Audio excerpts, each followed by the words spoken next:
வீடியோவில் Nifty report card 3rd April closing எப்படி இருக்குது, ட்ரம்ப் டாரிஃப் என்ன ஆகுது அப்படின்றத பார்க்கலாம். இன்னைக்கு பெரிய மூமெண்ட் இல்லை ஆர்எஸ்ஐயில். சேம் அந்த 56 இருந்தது, இன்னைக்கு 54 இருக்குது. வேறு மூவிங் ஆவரேஜ்லையும் எந்த டிஃப்ரென்ஸும் இல்லை. சேம் இந்த நிஃப்டி 50 ஸ்டாக்ஸோட மூவிங் ஆவரேஜும் not much difference. Moving average 20ல் மட்டும் ஒரு 2 டிஃப்ரென்ஸ் வந்திருக்கு, 10ல் ஒரு 2 கம்மியாக இருக்குது. பட் பெரிய ஒரு டிஃப்ரென்ஸ் இல்லை. பட் எஃப்ஐஎஸ் இன்னைக்கு 2806 க்ரோர்ஸுக்கு பை பண்ணியிருக்காங்க. டிஏஎஸ் தான் ரொம்ப பயந்துருக்காங்கன்னு நினைக்கிறேன் ட்ரம்ப் டாரிஃபை பார்த்து. பிகாஸ் இன்னைக்கு 221 க்ரோர்ஸ் தான் பை பண்ணியிருக்காங்க. எஃப்ஐஎஸ் ஜாலியாக ஸ்டில் ஈக்விட்டியில் செல் பண்ணிகிட்ருக்காங்க. எஃப்என் ஓப்பன் பொசிஷன் இன்னைக்கு எஃப்ஐஎஸ் ஒரு 46,000 கான்ட்ராக்டு பை பண்ணியிருக்கிறாங்க. பப்ளிக்கும் ஒரு 20,000 கான்ட்ராக்டை செல் பண்ணியிருக்காங்க. பட் பப்ளிக்கு இந்த இடத்துல 93,171 கான்ட்ராக்ட் பையில் இருக்காங்க. இது செல்லாக மாறிச்சுன்னா பையர்ஸுக்கு ரொம்ப நல்லா இருக்கும். ப்ரோ இன்னைக்கு ஒரு பெருசாக ஒரு பெரிய ஆக்டிவாக இல்லை. But bro still it's in sell mode தான். ஓவரால் எஃப்ஐஎஸும் செல் மோட் தான். பட் இன்னைக்கு ஒரு 46,704 கான்ட்ராக்டு பையில் இருக்கிறாங்க. நம்ம இன்னைக்கு ஓப்பனிங்லேருந்து மேலே போகுன்றத பேசியிருந்தோம். ஸோ அதே மாதிரி போயிருக்கு. பட் நிறையா சேஞ்சஸ் கொஞ்சம் இருக்குமோ இதுலன்னு பார்த்தேன். பட் பெரிய சேஞ்சஸ் இல்லை. எஃப்ஐஎஸ் மட்டும் ஒரு ப்ரெட்டி டீசெண்டாக பை பண்ணியிருக்கிறாங்க இன்னைக்கு. Okay, open interest highest open interest 23,000 put தான் இன்னும் ஹையஸ்ட்டாக இருக்குது. கால் சைடும் 23,500 தான் இருக்குது. Clearly it indicates as of now 23 சப்போர்ட்டும் 23,500 ரெசிஸ்டன்ஸும் மாதிரி ஓப்பன் இன்ட்ரெஸ்ட்டில் காமிக்குது. நேற்று நம்ம இந்த இதை பற்றி பேசியிருந்தோம். காலையில் ஓப்பனிங்லேருந்தே மார்க்கெட் கேப் டவுன் ஓப்பன் பண்ணாலும் ஓப்பனிங்லேருந்து எண்டு வரைக்கும் நம்ம என்ன பேசணுமோ அதே மாதிரி இருந்தது. சேஞ்ச் இன் ஓப்பன் இன்ட்ரெஸ்ட் எந்த ஒரு டிஃப்ரென்ஸும் இல்லை. ஃபுல் அண்ட் ஃபுல் புல்லுக்கு தான் ஃபேவராக இருந்தது. அதாவது ஓப்பன் பண்ண மூமெண்ட்லேருந்தே 916லேருந்தே நீங்கள் பார்க்கலாம். ஒரு நிமிஷம் கூட ஓப்பன் இன்ட்ரெஸ்ட்டு பேர் சைடு காமிக்கவே இல்லை. மார்க்கெட் வந்து அதுக்கேற்ற மாதிரி நல்லா ஒரு ப்ரெடி டீசென்ட் மூவ் இருந்தது. ஓப்பனிங்லேருந்து ஒரு 90 பாயிண்ட்ஸ் அப்பில் முடிஞ்சிருக்கும். ஓகே, இந்தியா விக்ஸு 13.60 இருக்குது. இந்த ஒரு ஸ்லைடு தான் ஒரு பெரிய, அதாவது மார்க்கெட் எப்படி போயிட்டுருக்கு, ஓகே, அதுக்கும் இந்தியா விக்ஸுக்கும் ஒரு சம்மந்தம் பெருசாக இல்லை அப்படின்ற மாதிரி இருக்குது. அதாவது சம்மந்தம் இல்லைன்னு நான் என்ன சொல்ல வரேன்னா, இந்தியா விக்ஸ் பெருசாக ஏதோ ஒரு டிஃப்ரென்ஸ் வந்தால் தான் மார்க்கெட்டில் நம்ம ஒரு டாப்போ பாட்டமோ கிளியராக பார்க்க முடியும். ஸோ இதில் எந்த பெரிய டிஃப்ரென்ஸும் இல்லை. ஒரு நார்மலாக அப்படியே இந்தியா விக்ஸ் போகிற மாதிரி போயிட்டுருக்கு. இந்த மாதிரி போச்சுன்னா நிறையா டைம் டிலே ஆகிடும், டைம் கரெக்ஷன் ஆகிடும். நிறைய பேருக்கு அதாவது மாதக்கணக்கில் ரிட்டர்ன்ஸ் இல்லாமல் ஆகிடும். ஸோ இந்த ஸ்லைடு கீப்ஸ் ஒரியிங் ஆக்சுவலாக. இது வந்து பெருசாக ஏறவும் மாட்டேங்குது, ரொம்ப கீழவும் போக மாட்டேங்குது. அந்த அப்படியே ஒரு அரைச்சிட்டே இருக்கிற மாதிரி இருக்குது. 9th அன்னைக்கு எப்படி இருக்குன்றதை பார்க்கலாம். ஏப்ரல் 9th ரொம்ப இம்பார்ட்டண்ட். பார்க்கலாம் எப்படி இருக்குன்றது. ஓகே, இது ஃபஸ்ட் வீக்கோட சப்போர்ட் அண்ட் ரெசிஸ்டன்ஸ், இது ஏப்ரலோட சப்போர்ட் அண்ட் ரெசிஸ்டன்ஸ். சாகா க்ளோசிங்கோட வியூவும் பார்த்தீங்கன்னா நியூட்ரலாகவே இருக்குது. புல் 21, பேர் 19, நியூட்ரல் 10 இருக்குது.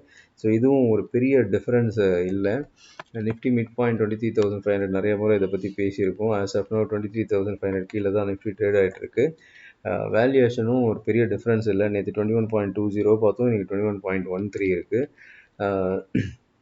ரொம்ப முக்கியமான விஷயமே இது இன்றைக்கி. இதுதான் ஹாட் டாப்பிக்கு, டாரிஃப் ட்ரம்ப்புன்றது தான். பட் என்னை பொறுத்த வரைக்கும் இல்லை, இது மார்க்கெட்டில் இருக்கவங்க யாருக்காக இருந்தாலும் இது தெரியும். World has never seen this kind of mass scale tariff ever. இது வரைக்கும் பார்த்ததே கிடையாது இவ்வளோ ஒரு மாஸ் ஸ்கேலில் டாரிஃப் போடுறது.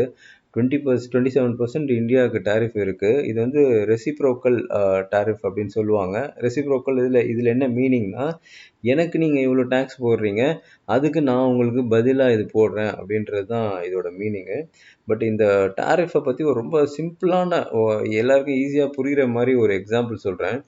இப்போது சென்னையில் கலெக்ட் பண்ணுற டேக்ஸு, ஓகே, சென்னையில் பே பண்ணுறவங்க டேக்ஸை என்னெல்லாம் சென்னையில் டேக்ஸ் கலெக்ட் ஆகுதோ அது சென்னைக்கு மட்டுமே செலவு பண்ணால் நம்ம சென்னை வந்து கிட்டத்தட்ட ஒரு 10 சிங்கப்பூர் மாதிரி ஆகிடும். ஒரு சிங்கப்பூரில் 10 சிங்கப்பூர் மாதிரி ஆகிடும். அவ்வளோ டெவலப்டு பிளேஸாக சென்னை மாறிடும். ஆனால் அது அப்படி பண்ண முடியாது.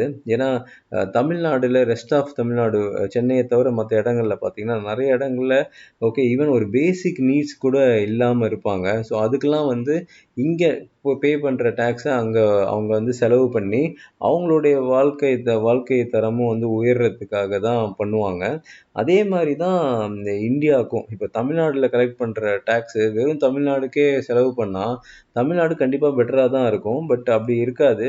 இந்தியாவில் சில இடங்கள்ல ரொம்ப ரொம்ப பேசிக் நீட்ஸ் கூட இல்லாமல் இருப்பாங்க. அதுக்கெல்லாம் இந்த கேஷை வந்து யூஸ் பண்ணுவாங்க. ஸோ அந்த மாதிரி தான் இருக்கும். ஒரு கண்ட்ரி அப்படின்னு இருக்கும்போது சில இடங்கள்ல ஜாஸ்தியாக இருக்கிற இடத்துல சில இடங்களை வந்து கம்மியாக இருக்கிற இடத்துல செலவு பண்ணி அதை வந்து அந்த இடத்தையும் டெவலப் பண்ணுவாங்க. அப்படி தான் இருக்கும்.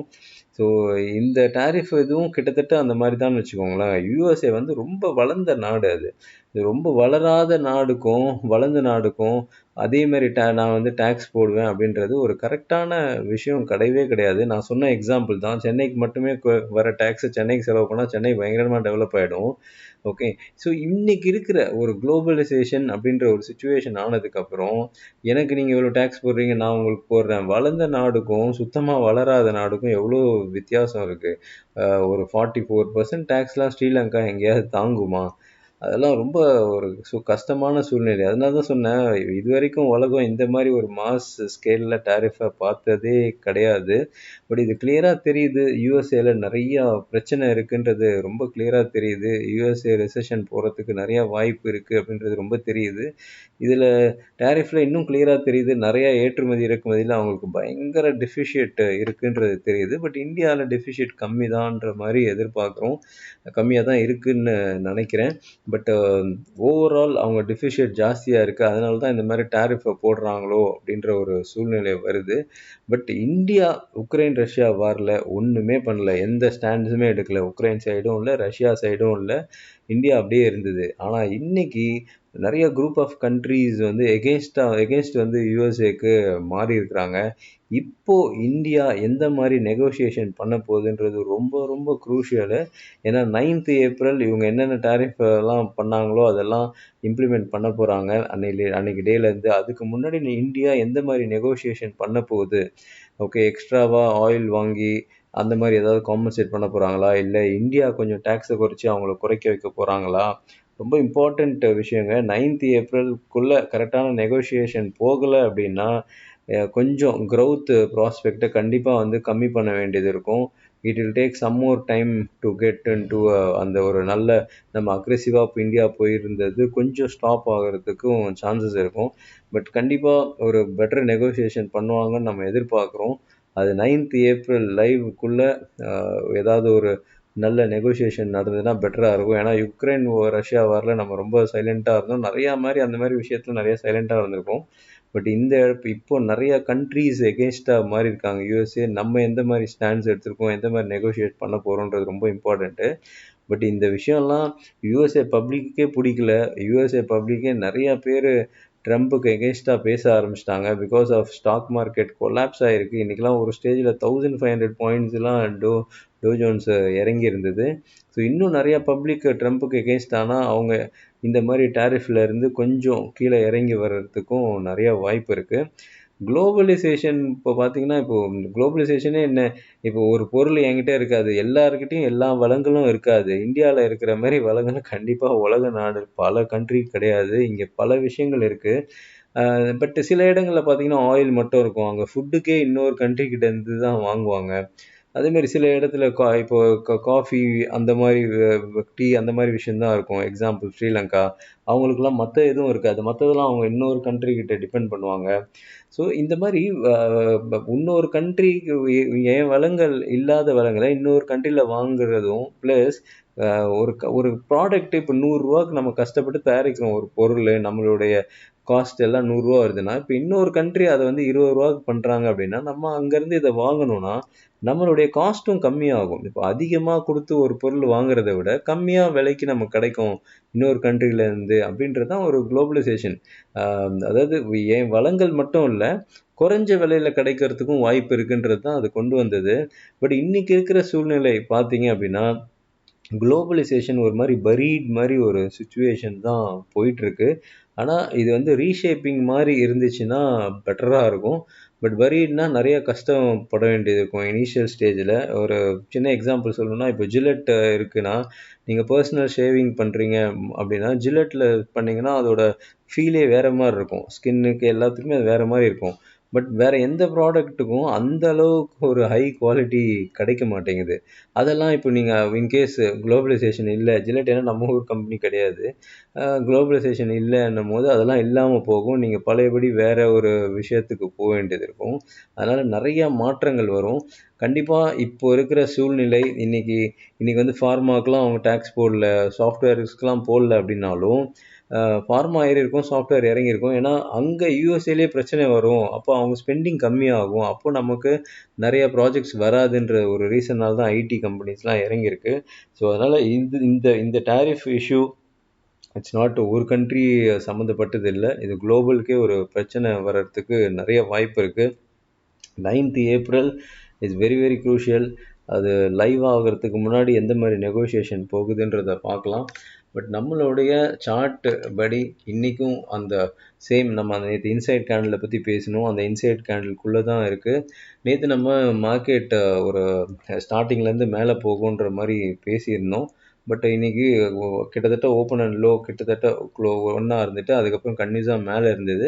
பட் ஆஃப்டர் 10:30 ஒன்றும் பெரிய மூவ்மெண்ட் இல்லை. After 10:30 full and full market sideways தான் இருந்தது. ஏன்னா குளோபல் மார்க்கெட்லாம் பயங்கரமான டவுன் இருந்தது. 2%, 3%, 4% ரேஞ்செலாம் டவுன் இருந்தது. டோ ஜோன்ஸோட ஃபியூச்சரும் 1000 பாயிண்ட்ஸ் டவுனில் இருந்தது. இந்த மாதிரி சூழ்நிலையிலேயே நம்ம நேற்று கொடுத்தது வந்து பெட்டராக பெர்ஃபார்ம் பண்ணியிருக்குன்றது ஹாப்பியாக இருக்குது. பட் எனிவே இந்த இந்த இன்சைட் கேண்டில், இந்த மதர் கேண்டிலை இன்னும் வந்து இது பண்ணலை. நாளைக்கு நெகோஷியேட் ஆகுதான்னு பார்க்கலாம். பட் இன்றைக்கி இருக்கிற சூழ்நிலை பார்த்தீங்கன்னா அப்படின்னா, மார்க்கெட்டு ரொம்ப இம்பார்ட்டண்ட்டாக ஒரு ஏப்ரல் 9th நோக்கி மார்க்கெட் நகர்ந்துட்டுருக்கு. அது எந்த மாதிரி சூழ்நிலை இருக்குதுன்னு பார்க்கலாம். பட் வீக்கெண்டில் ஒரு கிளியராக இன்னும் கூட பெட்டரான ஒரு வியூவில் இந்த இயர் எந்த மாதிரி இடத்துல இன்னும் பெட்டர் பார்கெயின் பையாக இருக்கும் அப்படின்றதெல்லாம் வீக்கெண்ட் வீடியோவில் பார்க்கலாம். Thank you so much. திரும்ப இன்னொரு